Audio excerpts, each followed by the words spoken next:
ইলিশের যে গবেষণা চলছে সেটাকে কিভাবে সুন্দরবন তথা মৎস্য দপ্তরের মাধ্যমে কিভাবে এগিয়ে নেওয়া যায় সেটা আমরা আলোচনা করেছি। তো আমরা জানি, সবাই জানি, ইলিশ খুব একটা আবেগ, বাঙালির একটা খুব আবেগ একটা মাছ, খুবই জনপ্রিয় মাছ।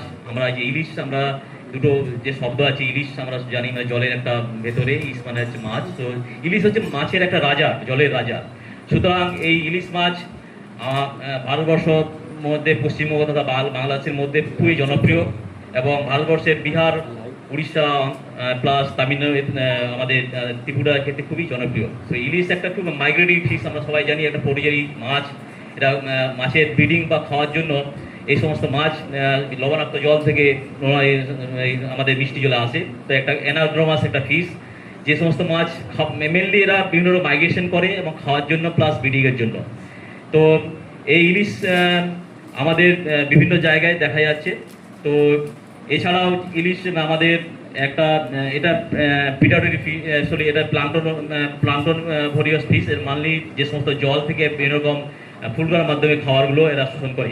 তো আমাদের দেখা যাচ্ছে বর্তমানে আমরা ইলিশ নিধন করার জন্য আমাদের যে আগের যে ইলিশের যে আমরা যে ক্যাচ করতাম সেটা আমাদের গতানুগতভাবে কমছে।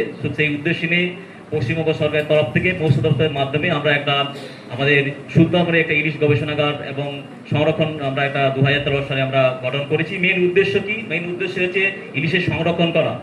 আমরা বিভিন্ন রকম যে সমস্ত আমাদের মৎস্য দপ্তরের যে অন্তর্দেশীয় প্লাস সামুদ্রিক যে সমস্ত আইন আছে সেগুলোকে সংশোধন করা হয়েছে, এবং আমরা যে ছোট ইলিশ, যে 23 সেন্টিমিটার নিচে যে সমস্ত ইলিশ মাছ ধরা প্লাস বহন করা, পরিবহন করা, সমস্তই কিন্তু এগুলো ব্যান করা হয়েছে। সাথে সাথে 90 মিলিমিটার যে আমাদের মনোফিলামেন্ট বা কারেন্ট জার যেগুলো ইউজ করা হয় সেগুলোও খুব এগুলো ব্যান করা আছে। এছাড়াও আমাদের দপ্তরের তরফ থেকে বিভিন্ন রকম ইলিশ স্যাংচুয়ারি গঠন করা হয়েছে। আমাদের মুর্শিদাবাদ থেকে সাউথ 24 পরগনা, মুর্শিদাবাদে যেসব ফারাক্কা, লালবাগ থেকে পূর্ব বর্ধমান, কাটোয়া থেকে শুরু করে আমাদের সাউথ 24 পরগনায় সুন্দরবন প্লাস ডায়মন্ড হারবারতে নিশ্চিন্তপুর, গোদাখালী, এই সমস্ত জায়গায় আমাদের বিভিন্ন রকম আমাদের এই সমস্ত স্যাংচুয়ারি গঠন করা হয়েছে। সুন্দরবনের মধ্যে আমাদের বিভিন্ন রকম যে মাতলা নদী আছে সেইখানেও ইলিশের সংরক্ষণ করা আছে, এবং এই সমস্ত অঞ্চলে জুলাই থেকে আমাদের দেশের মধ্যে ইলিশ কিন্তু ধরা সম্পূর্ণ ব্যান করা হয়েছে।